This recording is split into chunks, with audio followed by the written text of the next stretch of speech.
இந்த மாதிரி மனித நேயத்திற்காகவும் மனித விடுதலைக்காகவும் பயன்படாவிட்டால் நாங்கள் பிரபலமான நடிகர்களாகிறது ஒரு மயிருக்கு பிரயோஜனம். காசாவில் நடந்து கொண்டிருக்கும் படுகொலை என்பது பார்க்கவே சகிக்க முடியலைங்க. எப்படி அந்த மனிதாபிமானத்தோட அவங்க போய் மேல அந்த குண்டு போடுறாங்க, அந்த குழந்தைகள் சாகிறது எல்லாம் பார்க்கும்போது இந்த காசாவின் ஒரு தாக்குதல் நடந்தவன் எப்படி நிம்மதியா படுத்து தூங்குவான்? அவனுக்கு மனிதாபிமானமே இல்லையா? குரங்கிலிருந்து மனிதன் பிறந்தான்னு சொல்றாங்க.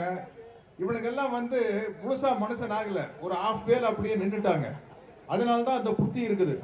இதை உலக நாடுகள் தடுத்து நிறுத்த வேண்டும், ஐநா சபை முடிவெடுக்க வேண்டும். ஒவ்வொரு முறையும் ஒரு இனத்தின் விடுதலைக்காக போராடும் போது இது மாதிரி தான் இனப்படுகொலை நடக்கிறது. இப்படித்தான் இலங்கையிலே தமிழ் ஈழம் மலர வேண்டும் என்பதற்காக பாடுபட்ட நம்ம தமிழீழ சகோதரர்கள் கொடூரமாக கொல்லப்பட்டார்கள். போராளிகள் மட்டுமல்ல, அப்பாவி மக்களும் கொல்லப்பட்டார்கள். இங்கும் அப்படித்தான் போர் என்ற பெயரில் மொத்த இனத்தையும் அழிப்பதற்கு இஸ்ரேல் திட்டமிட்டுக் கொண்டிருக்கிறது. அதற்கு அமெரிக்கா துணை போய் கொண்டிருக்கிறது. எல்லாரும் நினைக்கலாம், சென்னையில் ஒரு கூட்டம் நடத்தினா அது உடனே நின்றுமா அந்த போர் அப்படின்னு. நிற்கும். ஏனென்றால் இன்றைக்கு இருக்கிற சோசியல் மீடியால நம்ம உலகத்தில் நடக்கிற அநீதிகளுக்காக எந்த ஒரு மூலையில் குரல் கொடுத்தாலும் அது உலகம் முழுக்க போய் சேர்ந்துடும். இன்னைக்கு ஒண்ணு இல்ல, அமெரிக்கால ஒரு பட்டாளத்தில் பணிபுரிகிற ஒரு பெண், இன்னொரு ஆண், அவர்கள் அமெரிக்கா அவங்களுக்கு ஏவுகணைகளும் ஆயுதங்களும் கொடுக்க கூடாது என்று கைது செய்யும் போது தனியாக ஒரு பெண்ணும் தனியாக ஒரு ஆணும் அந்த அமெரிக்க படையிலே வேலை செய்வர்கள் உறக்க குரல் கொடுத்திருக்கிறார்கள், எதை பற்றியும் கவலைப்படாமல். அதை எனக்கு மிகவும் அதை பார்க்கும் பொழுது அப்படி நம்மளுக்குள்ளே ஒரு உணர்ச்சி கொந்தளிக்கிறது. இந்த மாதிரி கூட்டத்தில் கலந்து கொள்வது எங்களை மாதிரி கலைஞர்களுடைய கடமை. இங்க இருக்கும் தலைவர்களுக்கும் அங்க இருக்கும் தோழர்களுக்கும் என்னுடைய மனமார்ந்த நன்றியை தெரிவித்துக் கொள்கிறேன். ஏன்னா சினிமாவில் நடிக்கிறோம், நானும் தம்பி பிரகாஷ்ராஜ் நடிக்கிறோம், வெற்றிமாறன், அமீர் எல்லாரும் நடிக்கிறோம். எல்லாம் அது ஒரு வியாபாரம். எங்ககிட்ட கொஞ்சம் திறமை இருக்குது, அந்த திறமையை வச்சு நாங்க சம்பாதிக்கிறோம், எங்க குடும்பத்தை காப்பாத்துறோம். ஆனா எங்களுடைய பாப்புலாரிட்டி, எங்களுடைய பிரபல்யம், எங்களுடைய புகழ் இந்த மாதிரி மனித நேயத்திற்காகவும் மனித விடுதலைக்காகவும் பயன்படாவிட்டால் நாங்கள் பிரபலமான நடிகர்களாகிறது ஒரு மயிருக்கு பிரயோஜனம்.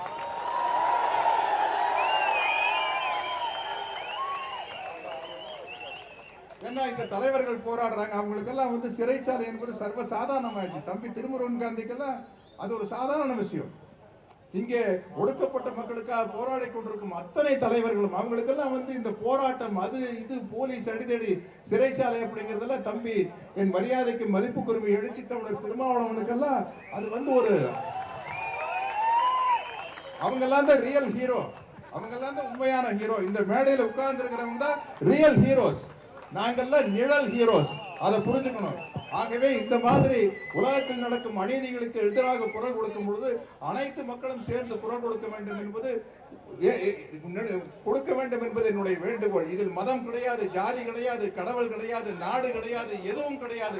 மனிதநேயம் ஒன்றுதான் இருக்கிறது என்பதை நான் கூறிக்கொள்ள விரும்புகிறேன். இது ஏதோ இஸ்லாமிய சகோதரர்களுக்கு ஆதரவாக நடக்கும் கூட்டம் நினைச்சிடாதீங்க. இது மனித நேயத்திற்கு ஆதரவாக நடக்கும் கூட்டம். உயிர் என்பது எல்லோருக்கும் பொதுவானது என்பதை மறந்து விடாதீர்கள். இங்கு திராவிடர் கழக தலைவர், தமிழர் தலைவர் ஆசிரியர் கண்டன அறிக்கை அனுப்பிச்சிருக்காரு. அதை ஃபுல்லா படிக்க முடியல, அதனுடைய தலைப்பை மட்டும் பிடிச்சிடுற.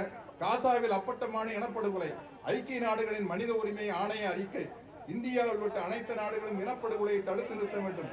தமிழர் தலைவர் ஆசிரியரின் கண்டன அறிக்கை. காசாவில் அப்பட்டமான இனப்படுகொலை இந்தியா உள்ளிட்ட அனைத்து நாடுகளும் தடுத்து நிறுத்த வேண்டும் என்று திராவிடர் கழக தலைவர், தமிழர் தலைவர் ஆசிரியர் கி வீரமணி அவர்கள் கண்டன அறிக்கை விடுத்துள்ளார். இப்படி அனைத்து மக்களும் சேர்ந்து கண்டன அறிக்கை நடத்த வேண்டும். இதை பார்த்து கொண்டு உலகம் முழுக்க இருப்பவர்கள், இது மதமா பிரிச்சு பார்க்க கூடாது. குழந்தைகளை மதமாக பிரிச்சு பார்க்காதீர்கள், மனித உயிர்களை மதமாக பிரிச்சு பார்க்காதீர்கள். உலகத்தில் இருக்கும் அத்தனை மதத்தை சேர்ந்தவர்களும், இசத்தை சேர்ந்தவர்களும், நாட்டை சேர்ந்தவர்களும், கட்சியை சேர்ந்தவர்களும் இந்த இனப்படுகொலை தடுத்து நிற்பதற்காக உரத்த அளவில் குரல் கொடுக்க வேண்டும். குரல் கொடுத்து இந்த இனப்படுகொலை தடுத்து நிறுத்த வேண்டும் என்று உங்களில் ஒருவனாக வேண்டி விடைபெறுகிறேன். நன்றி, வணக்கம்.